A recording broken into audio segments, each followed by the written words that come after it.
The late afternoon sun cut through the dust like fire on dry brush as the auction barn came into view. Inside his rattling old pickup, Thayer Knox sat motionless for a moment. His weathered hands gripped the steering wheel as if it were the last thing tethering him to this world. Beard white as salt, eyes darkened by loss, and a denim jacket that looked like it had survived the same storms he had. People used to stand when Thayer entered a room. Now, they barely looked. The Hollow Creek auction barn hadn't changed in 20 years. Same creaking floorboards, same cracked loudspeakers. But this day, something felt different. Rumors had already swirled. "He's back," someone whispered. Didn't he lose everything? The faces inside watched him like he was a ghost, some with pity, most with contempt. Thayer didn't flinch. He wasn't here for them. He was here for Dusty, the black stallion with the white blaze that once belonged to his late son. As he stepped toward the auction floor, a voice rang out from the side. Callen Virey, slick in boots that had never seen mud, leaned on the rail. Well, if it isn't Thayer Knox. I thought he died with his dignity." Laughter bubbled up from a few men nearby. Thayer kept walking. That horse wasn't just an animal. It was the last living piece of Rhett Fenlow, his boy, gone 12 years in a war that left nothing but dog tags and silence. Standing near the gate was Deputy Marlowe Keene, the kind of lawman who played it by the book until the book got uncomfortable. His jaw tightened when he saw Thayer. "Thayer, this is a private auction," he said quietly. Thayer's voice was steady. "I'm not here to make trouble. I'm here to make a bid." But before Marlowe could respond, Lyra Monroe, the auctioneer's assistant, stepped between them. "He doesn't have credentials. He's not on the list." They didn't need a reason. The rules were just a shield for cruelty. Marlowe, clearly uncomfortable, took Thayer gently by the arm. "Let's not do this here." A few chuckles escaped the back rows, but Thayer didn't hear them. His eyes were fixed. A network error occurred. "Please check your connection and try again. If this issue persists, please contact us through our help center at help.openai.com. Thayer Knox stood at the edge of the corral, his boots sunk an inch into the dusty ground. The hum of the crowd inside the auction barn still drifted through the air, muffled but persistent, like the murmur of a town that never forgot your failures. Dusty paced slowly inside the pen, his black coat shimmering in the amber light of sunset. The horse paused and looked directly at Thayer. For a moment, everything stilled, just a man and the last heartbeat of his lost family. Dusty let out a low, uncertain whinny, like he was trying to remember something too painful to recall. Behind him, a voice cracked the silence. "You really came back just for that horse?"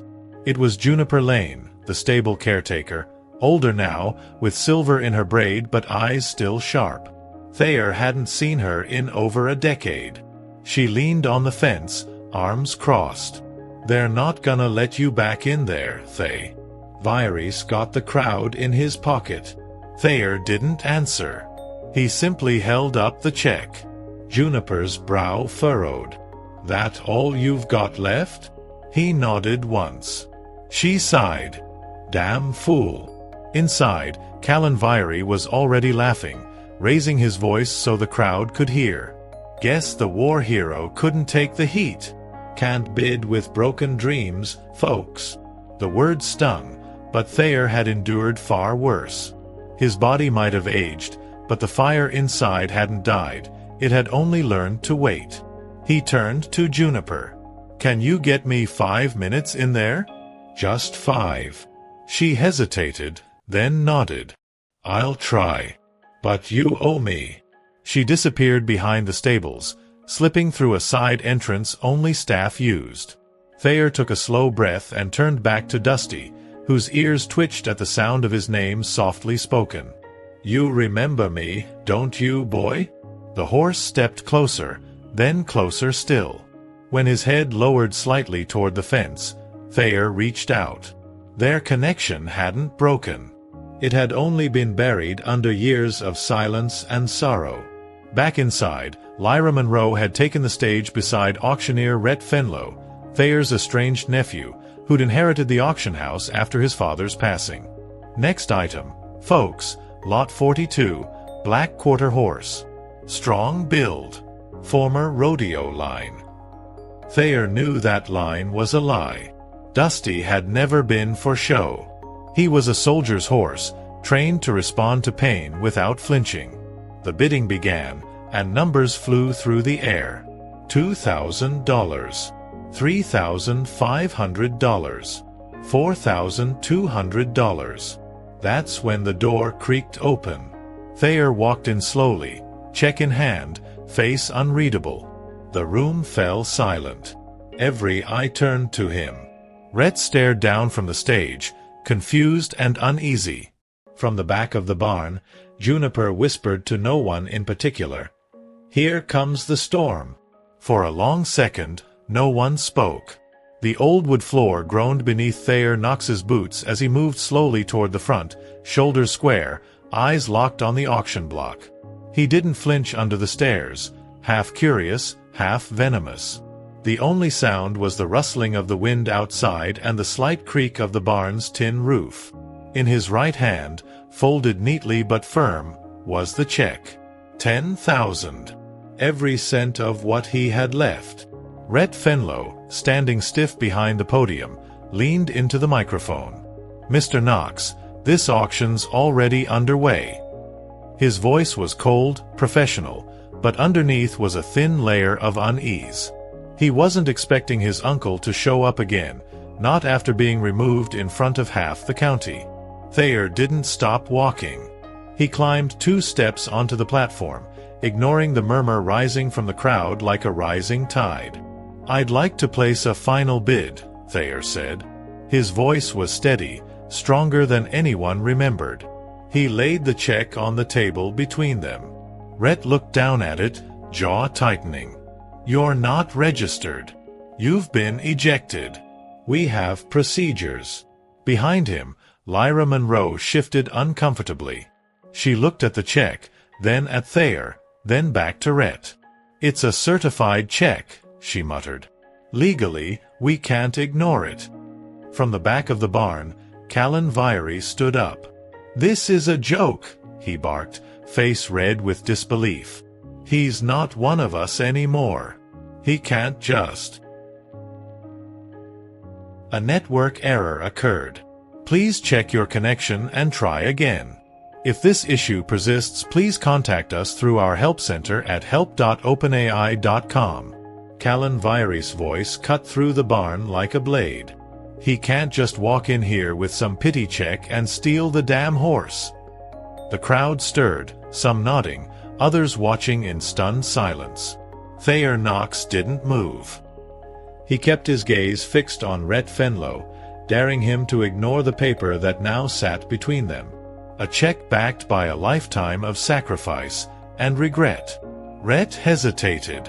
There was history between him and Thayer, yes. But there was also protocol. The auction had rules, and the man had been thrown out. Yet something about Thayer's presence, the steady resolve in his voice, the way Dusty had stopped pawing the dirt the moment he entered, created a pause. A fragile silence. $10,000, Rhett said finally. "Cashier's check. All in." He looked toward the crowd. "Do I have a higher bid?" Callen's face contorted with rage. "I'll go 11, he spat. "I don't care if that nag's half-blind. I'm not letting this old fool win out of charity." The insult landed heavy. Dusty neighed from outside, kicking at the stall gate like he understood every word. Thayer turned slightly, meeting Callen's eyes. "You don't want that horse, Callen. You want to humiliate me." His voice carried not anger, but exhaustion. "That animal saved my boy's life once. And it's the only thing left that still remembers him." A hush fell over the barn. Even the auctioneer didn't speak for a beat. Behind Thayer, Juniper Lane watched, arms folded, jaw tight. She had seen that horse as a foal. She had braided its mane with Rhett Fenlow's mother the week before Rhett left town for college. These weren't just animals here. They were ghosts. And the bidding wasn't about money, it was about memory. "I'll go 12,000, Callen barked. "Right here. Let's see him beat that." All eyes turned to Thayer. Slowly, deliberately, he stepped back from the podium and looked to Lyra Monroe. "How much cash do you have in the drawer?" She blinked, caught off guard. "Maybe 1,000, she said. "Why?" Thayer gave her a faint, tired smile. "Then I'm short 1,000. You keep my check. I'll owe you the rest." Rhett shook his head. "We can't take a promise, Thayer." The pain in his voice was real. Family or not, rules were rules. But before he could say more, Dusty whinnied again.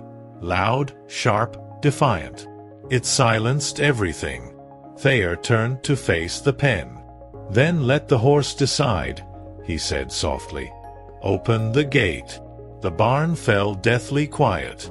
Not a whisper, not a boot shuffle.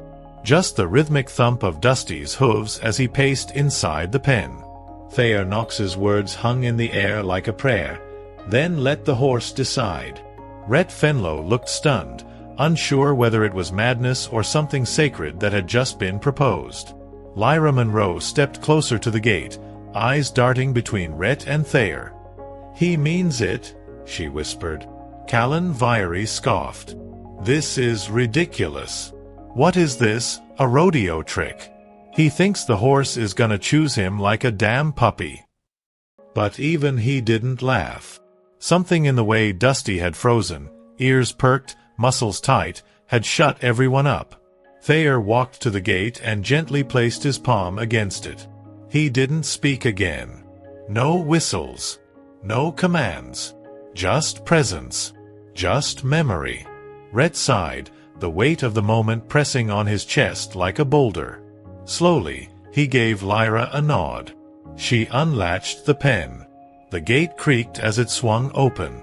Dusty hesitated at first, stepping cautiously into the open barn aisle. His hooves clicked against the concrete floor, head twitching, eyes scanning faces. People held their breath.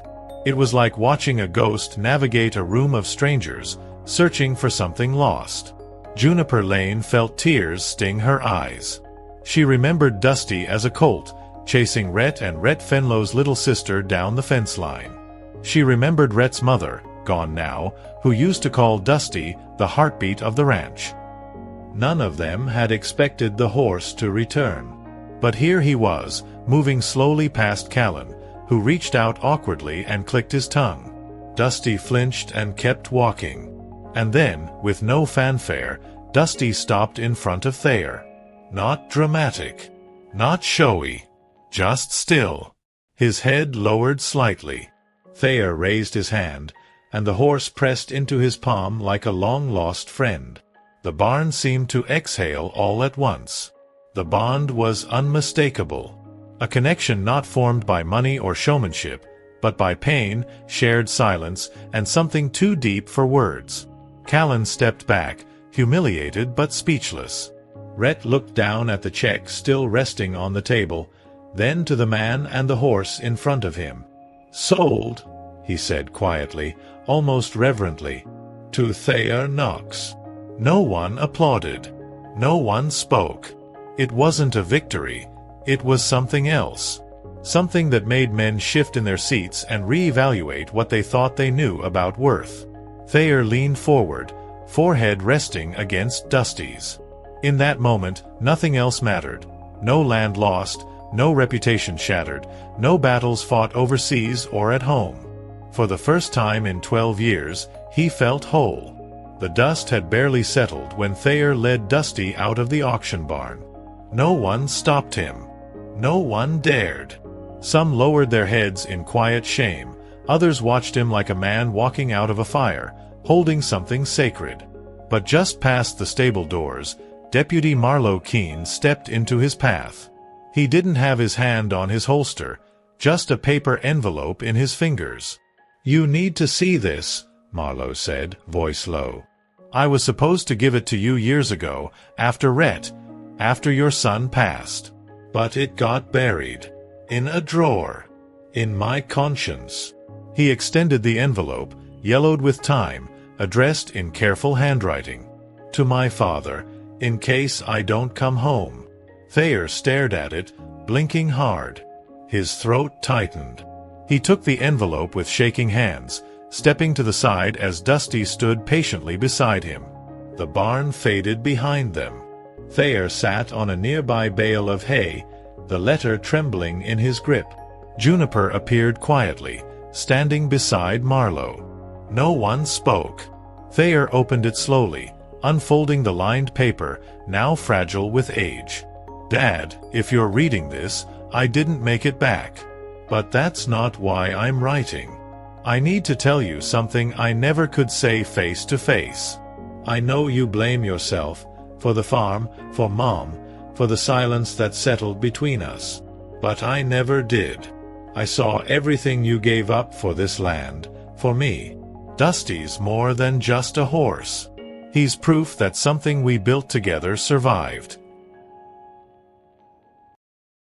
Thayer's breath hitched. His calloused fingers clenched around the edges of the paper. "Promise me, if anything happens to me, you'll find Dusty. He remembers. And maybe, if you need to start over, he'll be what brings you home." He folded the letter slowly, pressing it against his chest like it could hold him together. Marlowe cleared his throat.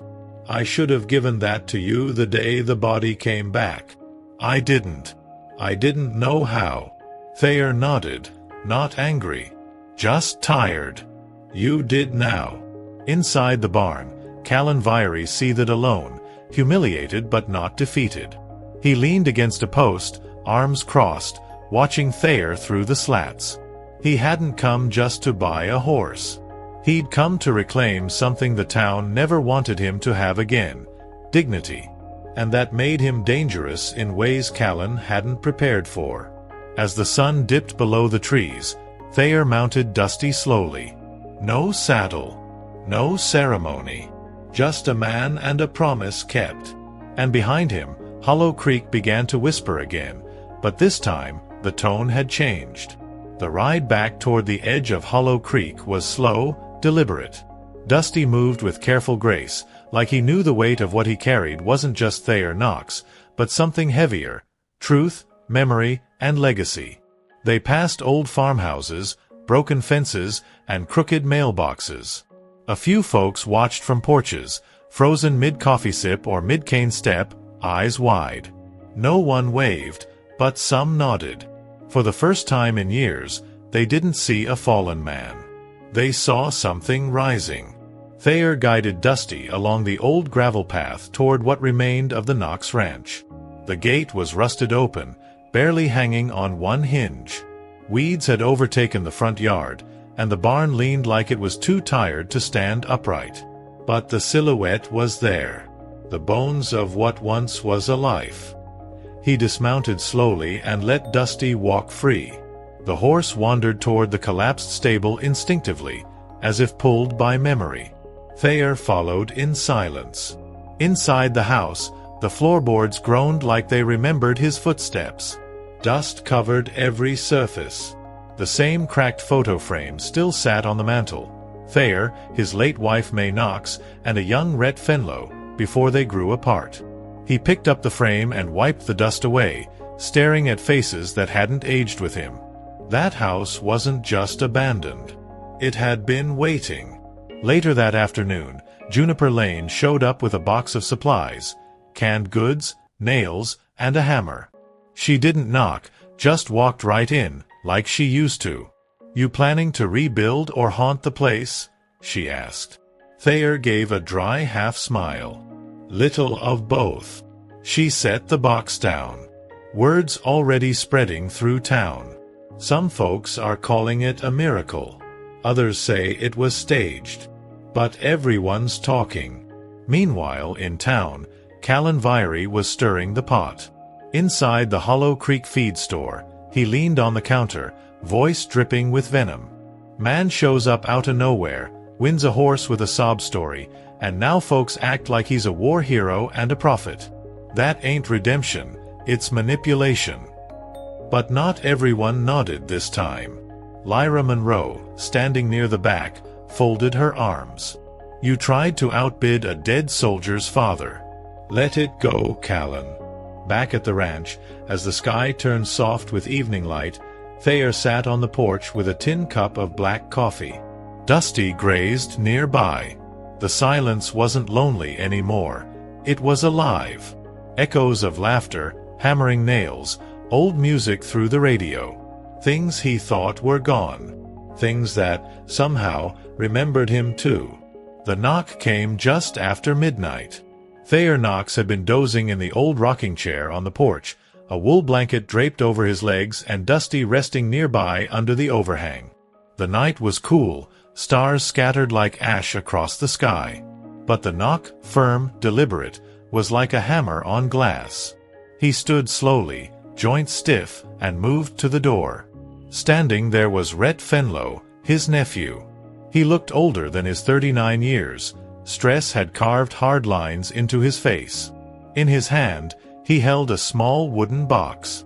No greeting. Just a tight nod. I found this in Mom's attic last week, Rhett said. She'd saved it. Said it was yours. He held the box out, almost reluctantly. Didn't know if I should give it to you before or after the auction. Figured now's as good a time as any. Thayer took the box silently and stepped aside to let Rhett in. The air between them was thick, unfinished conversations, resentments, and a name that neither had spoken in years. May Knox. Thayer's sister. Rhett's mother. Gone 5 winters ago, and still a wound they both danced around. He placed the box on the table and opened it. Inside were photos, letters, pieces of a life buried under years of silence. There, among the yellowed Polaroids, was a photo Thayer hadn't seen in decades. May, holding baby Rhett, with Thayer standing beside them in uniform. They looked like a family, like something whole. Beneath the photo was a sealed envelope. The handwriting was unmistakable. May's. To my brother, in case we never talk again. Thayer stared at it, breath caught in his chest. Rhett sat across from him, saying nothing. Thayer opened it carefully. Inside, May's words were raw and unfiltered. I blamed you for everything. Dad's death, losing the ranch, even Rhett's anger. But I was wrong. You weren't trying to control everything.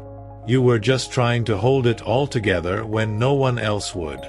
I'm sorry I never said this while I was alive. And I hope you can forgive me for walking away. For a long moment, neither man spoke. Finally, Rhett looked up. I was angry with you. For years. I thought you chose the war over us. Over her. But I think, maybe I didn't understand the weight you were carrying. Thayer nodded slowly. Maybe now you do. Outside, the wind picked up, dry leaves swirling in the moonlight. Dusty raised his head from the grass, ears twitching. Something was shifting. Not just in the land, but in the bloodlines that had held pain for far too long. The following morning brought with it a strange peace, the kind that only comes after something heavy has been released. Thayer Knox stood at the edge of what was once his pasture, the tall grass brushing his boots as the morning light broke through the clouds. Dusty was nearby, watching him the way a sentry watches a commander, quiet, loyal, aware. Behind Thayer, the faint sound of tools clanged against wood. Rhett was fixing the porch steps. Not out of guilt, out of something older, responsibility. The town, however, hadn't decided how it felt yet. Whispers filtered through the diner and the church steps. Some called Thayer's return a redemption story. Others said it was a stunt, a sad man clinging to a ghost. But none of that mattered to Thayer. He wasn't here to prove anything. He was here to finish something. And that meant facing Hollow Creek one more time, head on. Later that day, he rode Dusty straight into town. Not for drama, for truth.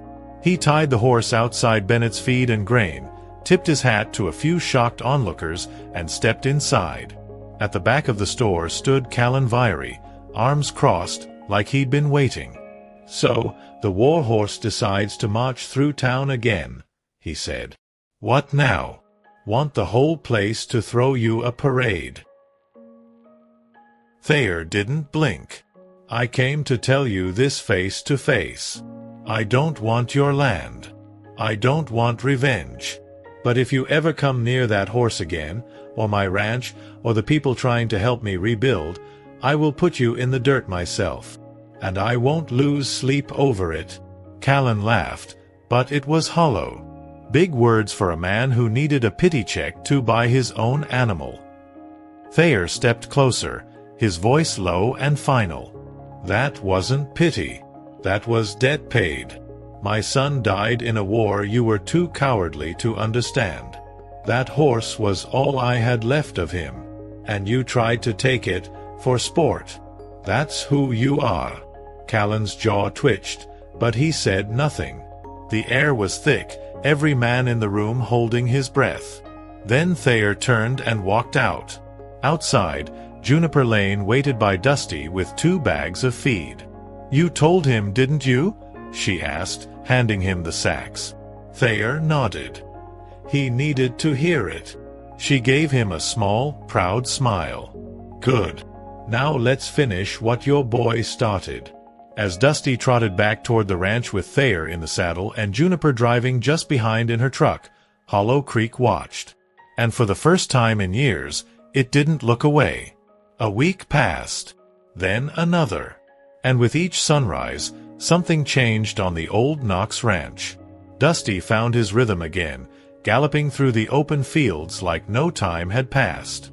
Rhett repaired the barn's foundation, board by board, rediscovering the kind of work that didn't come with office hours or politics. Juniper Lane came by every afternoon, always bringing more than tools, stories, memories, hope. And Thayer Knox? He woke each morning not with bitterness, but with purpose. The ranch wasn't what it used to be. It didn't need to be. It was becoming something new, rooted in the bones of what had been lost, but alive with the possibility of what could be. Thayer worked beside Rhett without the old weight between them. There were still long silences, but now they meant understanding, not resentment. The grief hadn't gone, it never would. But it had softened, settled. Like a scar that didn't ache as much when the weather turned cold. One morning, Rhett handed Thayer a letter. "From the county office," he said. "I registered the land in your name again. It's yours. Legally. No liens. No banks." Thayer looked at him, speechless. "I didn't ask for that." Rhett shrugged. "Didn't do it for you. Did it for her. And for him." The letter trembled in Thayer's hand. "Thank you," he said finally, voice cracked and raw. Later that day, Thayer carried a fence post out to the west boundary, alone. The sun was high, the breeze light. He dug the hole slowly, methodically, as he had so many times before. When it was deep enough, he placed the post in the earth and stood back. There, carved into the wood by hand, were the initials, R.F., Rhett Fenlow, his son. His final tribute wasn't in marble or flowers. It was in the land his boy had once dreamed of saving. As he drove the post into the ground, Dusty stood behind him, quiet and still. When the last strike echoed into the hills, Thayer dropped the hammer and looked out over the pasture. Not at what had been lost, but at what had been built again. He spoke aloud, to no one and to someone all at once. "We made it back, son. Took me too long, but I'm here." Back at the house, the porch light flickered on as evening settled. Juniper set a kettle on the stove, and Rhett strung up new wire fencing behind the barn. Life, fragile and beautiful, continued in the smallest motions. And somewhere deep in the soil of Hollow Creek, forgiveness finally took root.